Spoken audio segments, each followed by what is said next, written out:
Prezident Shavkat Mirziyoyev hozirgina Assalomu alaykum tezkor hamda muhim yangiliklarni o'tkazib yubormaslik uchun like hamda podpisatsiya tugmachalarini bosib qoldirishni unutmang. Bugun 29-iyul kuni O'zbekiston Respublikasi Prezidenti Shavkat Mirziyoyev Qozog'iston Respublikasi Prezidenti Qosim-Jomart To'qayevning taklifiga binoan amaliy tashrif bilan ushbu mamlakatga bordi. Bu haqida O'zbekiston yetakchisining matbuot xizmati xabar berdi. Qayd etilishicha, Ostona shahri aeroportida davlat rahbarini Qozog'iston bosh vaziri Oljas Bektenov va boshqa rasmiylar kutib oldi. Tashrif dasturiga muvofiq, O'zbekiston prezidenti kelajak o'yinlari 3-xalqaro musobaqasining tantanali ochilish marosimida ishtirok etadi.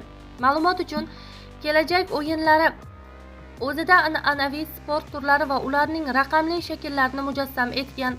Musobaqa joriy yil 29-iyuldan 9-avgustga qadar 50 dan ortiq mamlakat vakillari jumladan O'zbekiston sportchilari ishtirokida o'tkaziladi deyilgan xabarda.